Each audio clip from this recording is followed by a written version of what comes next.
Good morning, everybody. Hello, hello, hello.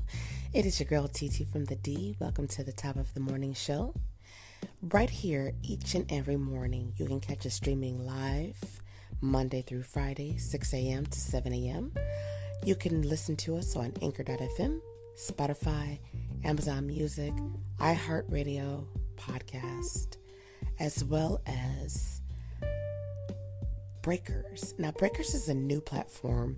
Many people don't know about Breakers, but it's also a platform people tend to tune in and listen, and we want you to know that you can find us anywhere that you see most of your major podcast shows. Now, this morning, we're going to kick out our morning chosen topic of the day. All right? And before I do that, this is the piece from Maya Angelou. Each time a woman stands up for herself without knowing it possibly, without claiming it, she stands up for all women. I had to share that. I thought it was super dope. So today's chosen topic. Today's chosen topic. And I was almost at hot topic by force of nature. However, we're moving in a different direction. We're saying chosen topic. You might wonder, why are we saying chosen topic? Well, that's because before we shut down in season 2, I solicited and I took polls, and I wanted to know what the people wanted to talk about. What is it that really interests you as the listener? So this is a topic that I actually spoke into existence not too long ago, a couple days ago, with one of my coworkers. She's a super sweetheart. Shout out to Dakisha. So we're going to talk about legacies being destroyed by greed. You heard me right. Legacies being destroyed by greed. Think about this. You hear people saying, you got to prepare, you got to prepare for generational wealth. You got to work hard so that you can leave behind money and property and businesses for your offspring, for the next generation, right? Sounds pretty good. But what do you do when you work hard and you do that? Even while people are still alive, they pass on generational wealth and legacies for the next generation to carry on. But greed. I'll tell you a prime example that I know for a fact. There was this amazing guy named Earl Jacobs. Him and his wife, which his wife's name was Donna Jacobs. This is a true story. They had 2 daughters. I personally worked for Mr. Jacobs at his law firm, where he was a partner, a CEO, with 4 other partners. And the firm at the time was called Jacobs, James, Clark, and Somlio. And it used to be located in Southfield, Michigan. And he was an older gentleman, of course, Jewish, oldest gentleman. I remember talking with him, and his wife had passed away years before I had met him and started working for the firm. Prominent businessman. His wife was successful before she passed away. And she had a piece down at the DIA, Detroit Institute of Art, here in Michigan, which is a wonderful museum. And it was the Donna Jacob Gallery. And he worked hard to maintain it after she passed away, to carry on for their, for him, for their daughters. And he said, one day when I pass away, our daughters will have the law firm as well as the art gallery that my wife worked so hard at maintaining and having. One of the daughters took a liking, of course, to Donna Jacobs' gallery, but he said, neither one of my daughters are interested in law. He said, and I'm afraid that when I pass away, all these years and all this work that I've put into the firm, they really won't want to do anything with it. So I don't know what'll happen with it. But I can only hope that they will carry on the legacy of my wife, because that was her joy. She loved the gallery. Needless to say, Mr. Jacobs passed away. I had left the firm. I had been gone probably maybe a month. And then I got the call that he had had a heart attack and passed away. And so I met his daughters at the funeral. It was sad, whatever. Then, I found out later that they didn't want anything to do with the firm. And they didn't wish to sell his rights or his portion to the other partners. So they wanted to dissolve the firm. And so they did. When you ride up 11 Mile and Lossert in Southfield, Michigan, you no longer see Jacobs James Clarence Samleo. I remember the address. It was 21540 West 11 Mile Road. It's now a veterinarian clinic. It sits right next door to our dentist's office, which our dentist's office wasn't there at the time. It was the veterinarian clinic, but they bought the building and they moved over into the building, which was a 2-story building. And there's no trace that Jacobs James Clarence Samleo ever existed. Which in the beginning, when I used to ride by and didn't see it anymore, it was hurtful. Because I thought to myself, this was supposed to be something left behind to carry on his name, with him no longer being in this world. A piece of the legacy that he worked hard to build. It wasn't destroyed by greed, but it was dissolved by a lack of interest, a lack of desire. And I used to think, to myself, couldn't the daughters have maybe found someone to work at the firm if they, a top-notch attorney, because that firm was very powerful at the time, and somehow to maintain it so they didn't lose the legacy. But and he knew it, they're not interested in law, and they're probably not going to do anything with it. I don't think he would have known that they're just going to sell it off, because perhaps he would have written it in his will to say, you know what, at the time, if I pass away, I would like for the firm to, the partners to be able to maintain and just my share be split off between my daughters if they should ever sell it off. But I don't know if it was a combination of the partners saying, you know what, we're going to dissolve and go our separate ways, or do it independent or whatever. I don't know really what really happened with that, but it was just like, oh man, I remember, Earl, he was a tough guy, but he was behind a hard exterior. He was loving, compassionate, and truly driven by the work of his wife and his love for her. And I remember he knew that he had a bad heart. And I remember asking him, well, why you don't want to get a transplant, or why you don't want to do anything. And I remember him telling me, and I thought to myself, He said, I love my wife and I miss Donna. I miss her. He was like, so when it's time for me to go, when I leave this life, I believe that I'll be joined with her again in heaven. He said, and so I don't want to do anything that's going to prolong me staying here any longer than I'm supposed to, that'll keep me away from her.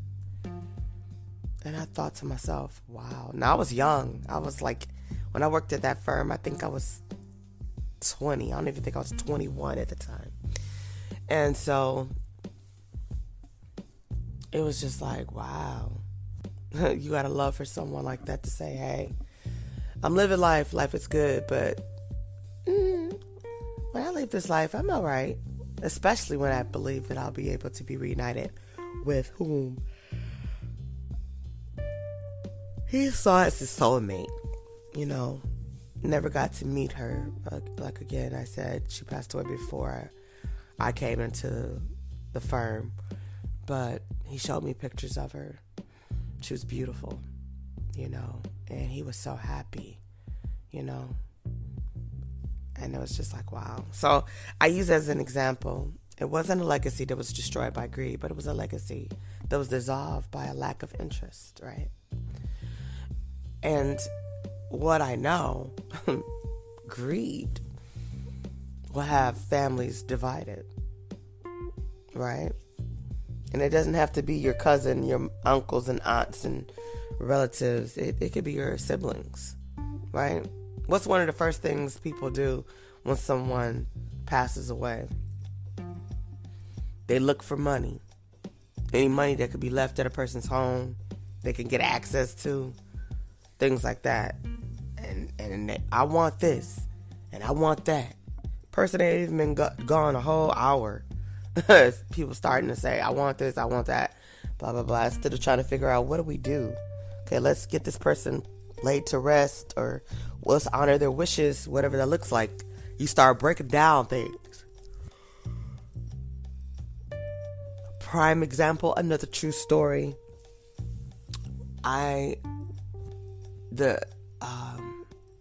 The former owner of our previous home had an only daughter. And she was a sweetheart.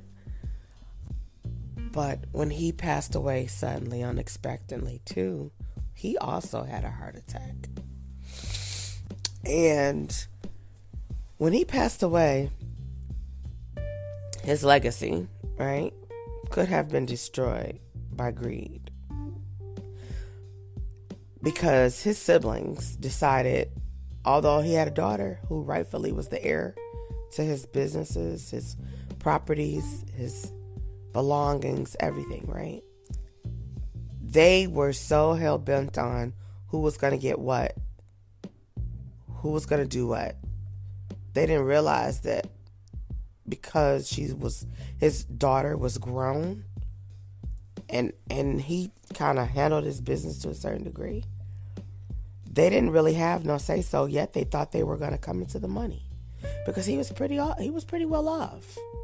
He lived a modest life, but his levels of stream of income was okay. And his daughter kind of just fell into that ownership of the business as well as the properties, things like that. And it was just like, oh my God.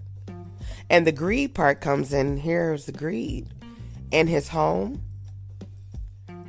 where he passed away, he had a significant other that stayed there with him. His siblings went over and they put her out. It was beyond me when I found that out. I was like, what? When his daughter shared that with me, because she was a sweetheart. And, at the time we realized we were the longest running tenants of a property that he had, And so we would talk. We created a bond, and it was just like, wow. We would talk about things, and one of the things she shared is that the day after her father passed away, his siblings went to his house after they put the girlfriend out, and they took a sledgehammer and they broke into the safe. She doesn't know what was in that safe,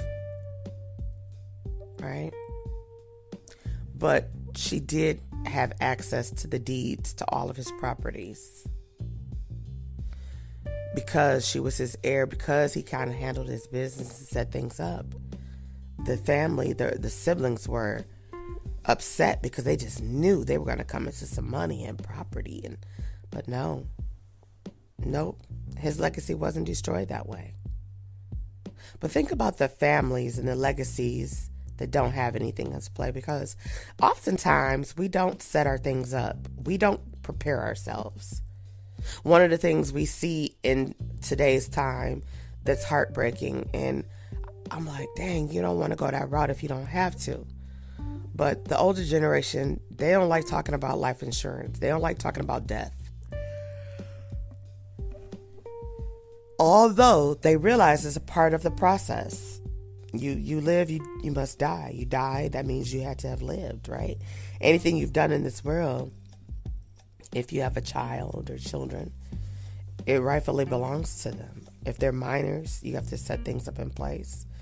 If not, somebody is going to be in control, and they may not do what's right according to your will, to your desire.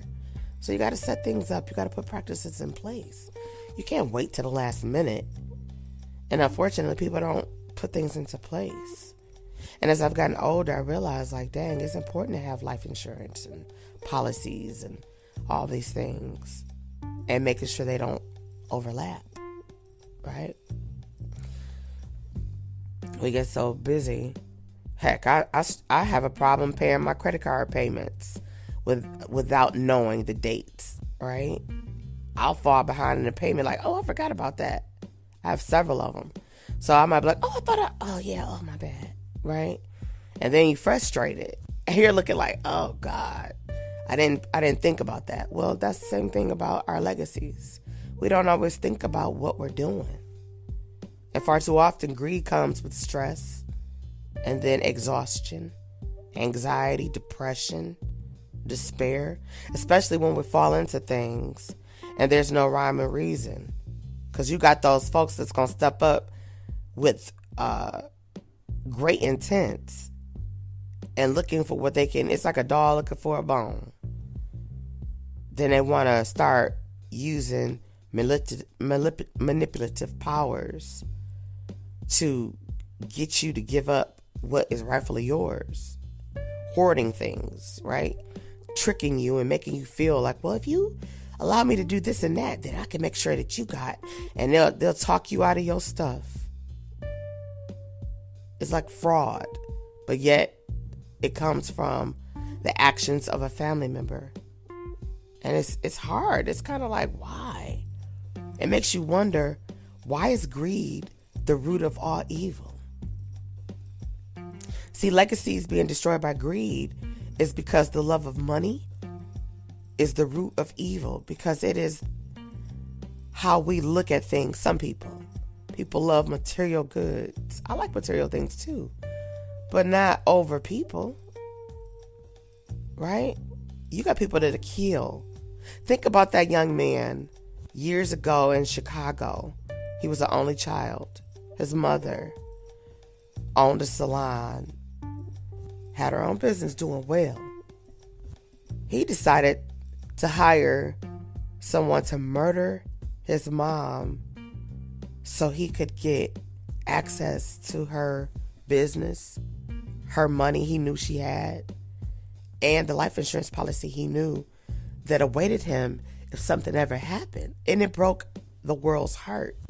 I wonder if you guys remember him. He was all over social media, young African-American male, flashing money, cashed out on a brand new Mustang, riding through the streets, throwing money out the window, flossing. And then it comes out that he hired someone to murder his mother so that he could have access to her monies, and he blew through that money.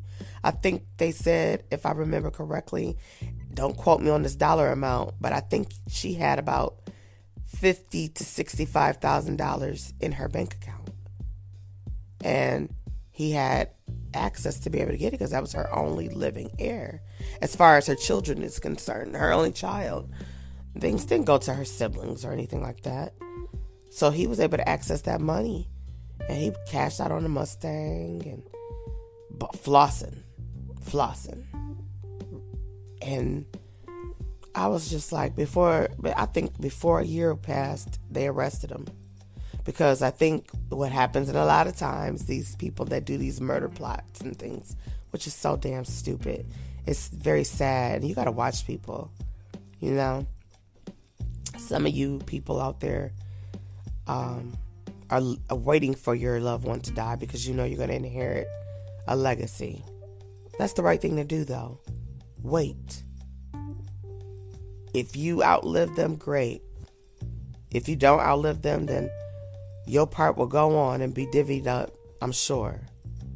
But don't help anybody arrive to their death because of your greed and desire and wants for their hard-earned materialistic stuff, monies, whatever that looks like. You don't want to do that. That's just terrible. But people do it all the time. They plot and plan and connive and just be mischievous. And I don't know if you know it or not, but greed leads to destruction. Because greed is an all-consuming vice. We all got our vices, right? We all have our own vices. And all vices aren't negative, but we all have our vices. But greed is an all-consuming vice that ultimately ends up consuming the life out of people. You could be so greed-driven that you don't even live right. Right? Things become all about, as they say, the Benjamins. All about the Benjamins. I'm all about that. I'm all about that money. I need this. I need that. And some people lose their damn mind because they can't function without being greedy. Right? And as I said when I first started this show today, you got people that don't let a person be dead 24 hours before I want this, I want that. It's like people looking like your loved one just died and you're already thinking about this and that. I remember someone I know growing up thought that her child was getting ready to die. She had already started making calls to the insurance company to find out what would be the steps. If something happened, how would she collect the monies? I remember us being at the hospital concerned, worried that her child wasn't possibly going to make it. And it really did something to me to hear her on the phone with the life insurance company asking these questions. And her child hadn't even died. Although it was looking bad. And thank God, that child didn't die. That child grew up and is a full adult in today's time. And I wonder what that child would think, what that adult would think if they knew that their mother at that time wasn't sitting down in the hospital sanctuary praying and calling out to prayer warriors, asking to pray for that person, but more so making phone calls on how she was going to access death benefits. What? That let me know at an early stage of life that, damn. And then that same person, when someone else passed away that was close to me, that was something that same person did.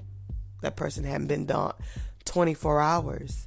She was already gone. Hell, that person hadn't been gone 5 hours, and she was already on the phone inquiring how she could access death benefits, life insurance.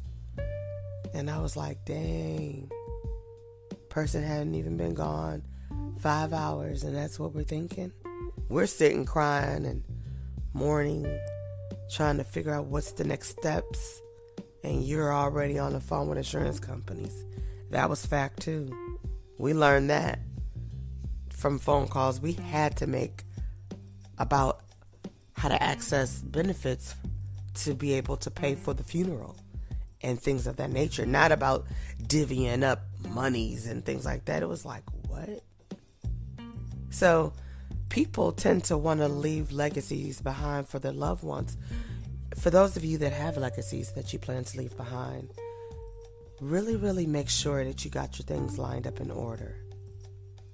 And for those of you that have children and loved ones that are disrespectful to you now, that don't love you, don't care for you in real life, why are you busting your ass to leave anything for them? They don't respect you now. They don't care about your livelihood. They don't care about if you live or die, but they're going to show up and cry, and you might land to a t-shirt. You might make it on the t-shirt, ladies and gentlemen. But they worried about what you left. They watching you live your best life because they're thinking, I'm going to vicariously live my best life after you die because I know you and left me behind, or you're going to leave behind. But I quite often find it funny when you read stories of grown-ass men and women crying and moaning that their father, normally it's the man that does it. Normally it's the father that is the legacy leave behind person, right? They ain't worked hard because in most cases, the older generations, legacies were built by the man because they're out there working, and, you know, the modern man went out and did, and we as women took care of our families, and we inherit things, of course, because you automatically going to be taken care of by your spouse, but your children run your businesses and things of that nature. I find it quite intriguing and funny when I hear people bitter, bitch and moan about their father didn't leave them anything. They left it to so-and-so, and that's not right, and this. But you didn't care for your father when they were here. Why would they leave you anything with your ungrateful self? What? And for those of you that's going to leave your brat or brats something just because that's your child or children, and they could care less if you was on fire, they wouldn't provide the water to put you out. Why are you, and it's rhetorical, why are you breaking your ass to leave them anything? Why don't you look at a relative or organization or family member or friend, hell, that would carry on your legacy, that cares about your legacy? You want it to be here well after you're gone. Think about this. Think about example. And I'm only speaking from a perspective. Okay, nope, I ain't going to do that because my podcast show is for everybody. Think about your local funeral home that's been around for centuries or decades, at least. Let's just say decades. It was started by somebody. It could have been started by a family, and it has been around, like I said, for centuries, decades, right? Seasons. They set that up where their legacy remains and thrives because they're known to put people away that have passed away nicely. They handle one of the most difficult times of a person's life, and that's when they lose a loved one. They handle the things that we have no clue about. So their legacy lives, right? It's carried on, right? And we indulge in their legacies. Restaurants that's been around for years, right? They're there, they stand. But then I think about, and I know of one particular that I won't put out there because if you're from the D, you definitely would know this restaurant. But it broke my heart when it dissolved itself because I knew both. I had the pleasure of knowing the original owners of that restaurant. And they were brothers. And it was a business ran by family. And it was a thriving business. It was a part of people's lives that was in the community in which I worked and lived. And it was lovely to work there because I was young when I worked there and I learned so much of the rich history. But hearing people come in and say, hey, I've been coming here for years. I came here with my parents and now I bring my children here. And hopefully when my children get grown and they get married and they bring their children, it'll be a restaurant that we can say we've been coming for generations. And I used to think that was amazing. But it hurts me because they're no longer here. And when I ride past the property every day, I literally ride past this property every day. It hurts me because there's really no trace. For a person that would just move here, you wouldn't even know that it existed. You would just know it was a restaurant. You don't know what it was. You don't know the history. You don't know the people.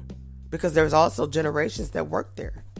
There was mothers and daughters, husbands and wives, aunts and uncles, cousins, siblings. It was amazing.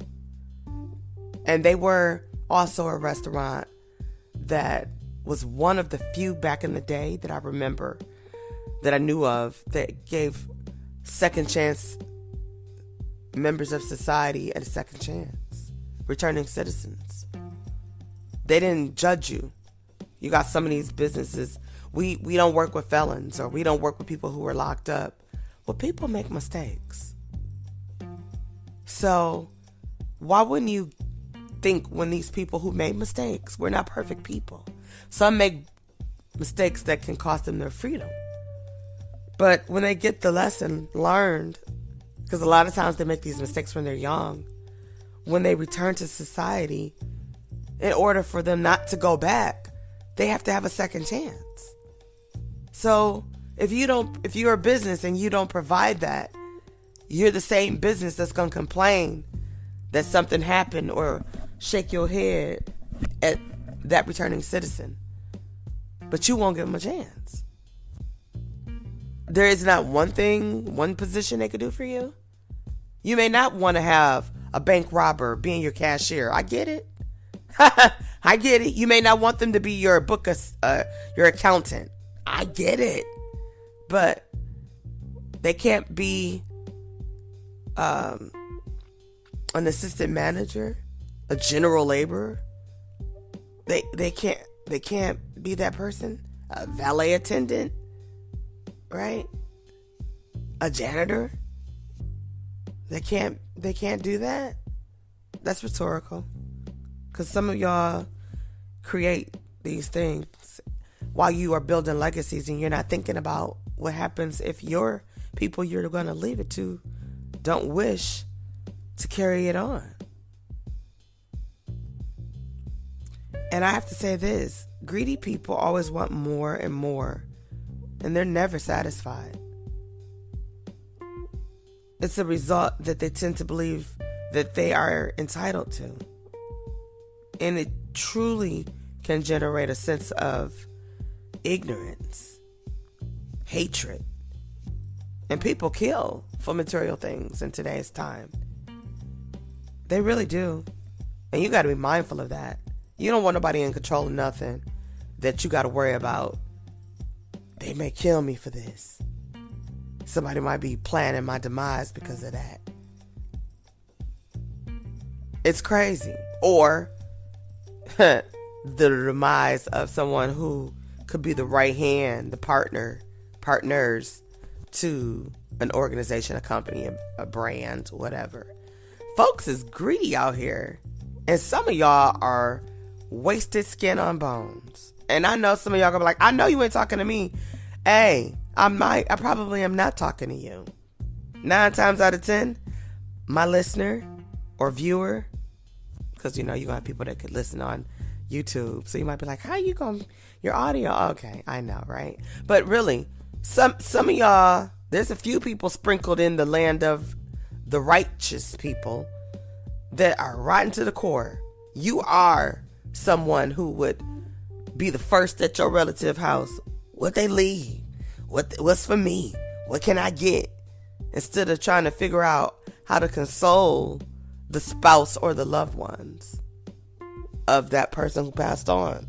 You trying to figure out what's left behind. Because you're just not a right person in the spirit. And you know you're not. Right? Some of y'all are looking to live off the legacies of a loved one. And you have no intentions on doing anything for yourself, just like you didn't have no intentions in doing anything for yourself before they left this life. So some of y'all turn into Satan's seeds, manifested into human beings when somebody passed away. Some of y'all will scheme people right out of their inheritance. Some families will sell off property and land. And I know, because it didn't happen to my families. Right? It didn't happen definitely on my mother's side. People manipulated their ways into positions to be able to make decisions that really benefits the family, but they turn it where it could benefit them or their child or them and their children. Conniving. And it's like, but at the end of the day, let me be clear. And this is so true and tested. You ain't got to take my word for it. This is facts. You will reap what you sow. So if you live an ugly life and you're unkind to people, it will come back to you in some fashion or form. And it doesn't have to come back to you directly. If you have a child or children or loved ones, think about the people that it can affect. Some of our sins pass on to other people. You might be like, what? That's a whole nother podcast. I don't want to get deep this morning, right? I don't want to get deep this morning, but it's fact. We have to be mindful of things like that. And some people are not mindful. Some just don't give a hoot nanny. But you need to concern yourself about it. Now, I'll tell you this. If you are a believer, God talks about greed in his word. And I'm going to give you the scripture. You can go find it for yourself. I'm not making it up. I never will make up things like that. Okay, so you could always go reference, and I love when I can tell you where you can reference things from. So in the Bible, in 1 Timothy 6:6-10, God says in his word, help believers to avoid the allure of greed, with the result that they are content with what God has given them, even if it consists of only food and clothing. What is condemned here is the desire to be rich, not material things, per seeing what is rightly used for the glory of God. So you'll find that depending on the version and the type of Bible. Some do the King James and new just there's several different versions of the Bible out here. We're not even going to talk about that. But just go look for 1 Timothy 6:6-10, and that's just one scripture. God talks about a whole lot about greed in the Bible. What? But let me tell you what happens when greed takes over. When people are overtaken by greed, the power of greed, or fear that becomes rampant. Greed, assess, bubbling, a fire brewing, and it can rage into something that is beyond your comprehension level. It can cause all type of emotional thoughts to manifest. And it can change you. You could come into some money or some property or whatever. And let me tell you, greed can lead a person to a high level of arrogance. Right? And a person that's dominated by greed, oh my God. We tend to want to wrap them up and throw them away. Throw the whole person away. Right? Because it turns people into something less than desired. And as I said, money can be the root of all evil. And it destroys us. It really does destroy us. And it's very sad. Especially when people are building legacies, right? You're building a legacy. You work hard. And then someone comes through like a thief in the night and then destroy it. Right? And you might think to yourself, I'm gonna pause and table this for a minute. Some people you could be young listening this morning. You might think to yourself, what is a legacy? Building a legacy means creating something enduring that can be passed on to the next generation. Whether that's to you, your loved one, your family as a whole. And this could be a physical business. It could be a business that is just, as I said, an online business, right? A startup business, a product. People think about this. Quaker Oats. I'm just saying. I'm throwing it out there. The original owners of Quaker Oats, that's a legacy. That's a legacy passed on for generations. The family bloodline of Quaker Oaks somehow, some way are still benefiting. Ford Motor Company. Everybody know Ford Motor Company. Chrysler. General Motors. Those people that started that are long gone, but their legacy lives. And thank God they're obviously thriving because we drive these vehicles that are built by Ford, GM, Chrysler. The big three, right? Their legacies carry on. They carry on. But you got people that are destroying legacies because of their greed.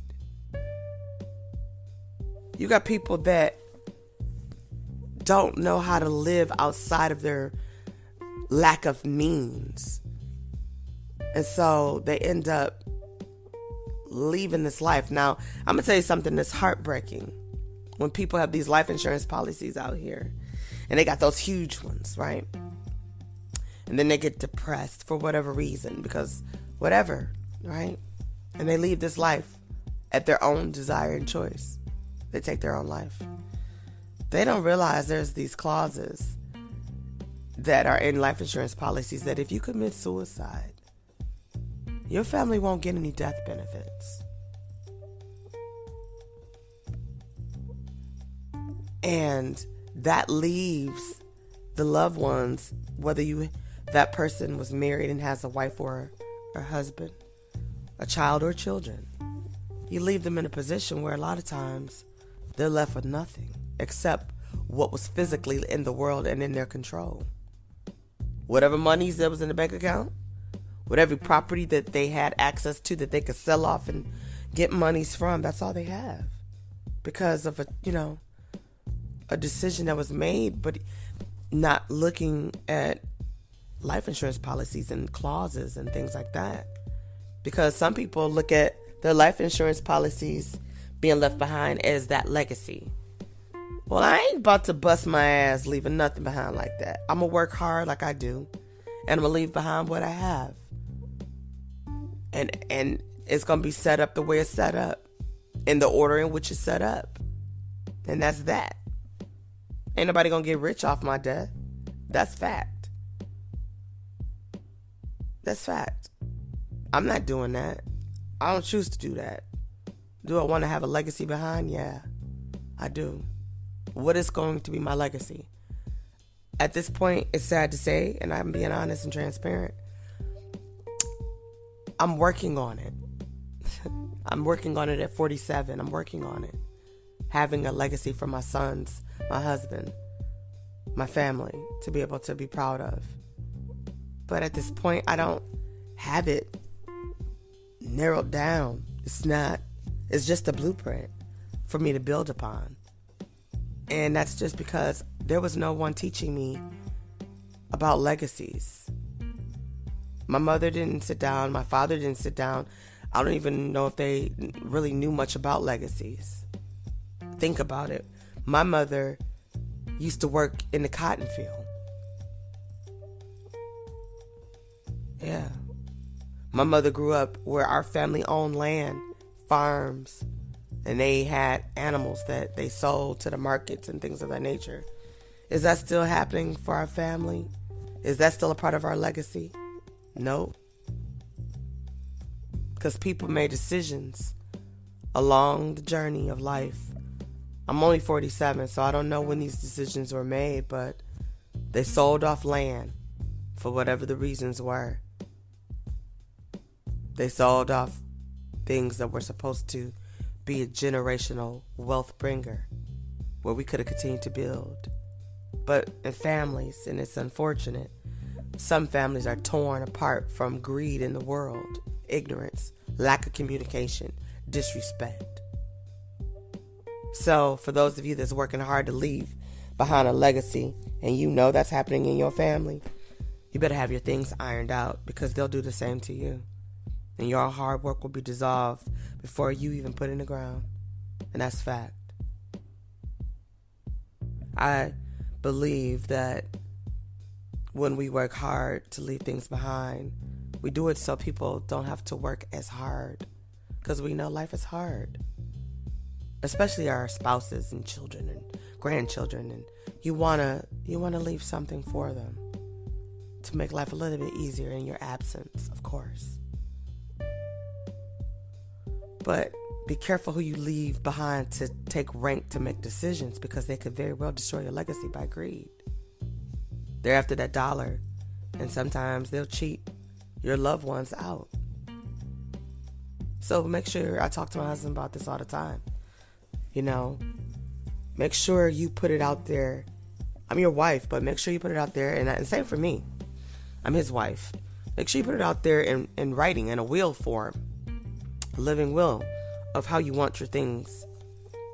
A video, I don't care, whatever it looks like. Because folks will swear to God they was left something because they think they're entitled. But you're not. And I'm not about to, Lord, whatever the Lord's will is on our lifelines. I ain't about to be arguing with nobody over nothing that belonged to my husband if I outlive him. And my husband ain't about to sit around and have to argue with nobody about what belongs to me if he outlives me. That's not what we're doing. That's not what we're doing. Because people will be lining up. And let me tell you, at that point in life, Lord, please. That would be the least shit at my brain of thinking about his belongings or his businesses. So he has to have his shit in order. Like I got to have my shit in order. Ain't nobody about to be doing all that. And we say that, but you got family members out there, and this is for anybody. You got family members out there that's waiting so they can see what they gonna get.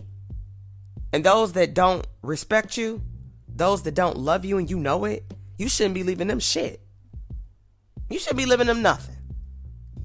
And that ain't from a spiteful, no, that's from a, you don't care for me now. What do you think I'm going to, you don't care for me now. When the last time I talked to you? When the last time we saw each other? So you got the nerve to be coming around telling me did they leave me something? They wished you well. They left you prayers. They left you love that you didn't get when they was here because you didn't come around to get it. You didn't want it, but it was always stored up for you. So they left you an abundance of love. Right? Get your lives together, y'all. Get your things in order. While we running around here talking about generational wealth, make sure that you're leaving it to the right people that's worthy. Make sure that you're leaving it where it can actually live outside of when you leave this life, outside of when they leave this life. Sometimes you got to put provisions in place that will even outlive the people you live in place to carry on your legacies, because they may not even be thinking ahead of the game, but you need to. It's your legacy. You have the ability to write it out. What they say, write the vision and make it plain. Do that. Have a wonderful morning, y'all. I hope that you'll tune in tomorrow morning for another show at the top of the morning show with your girl, TT from the D. Remember, next week, starting Monday morning, you'll be able to get to know Christina Benjamin. She'll be doing a Christina Benjamin takeover all week long next week, including the Tap In Tuesday. I'll see you soon.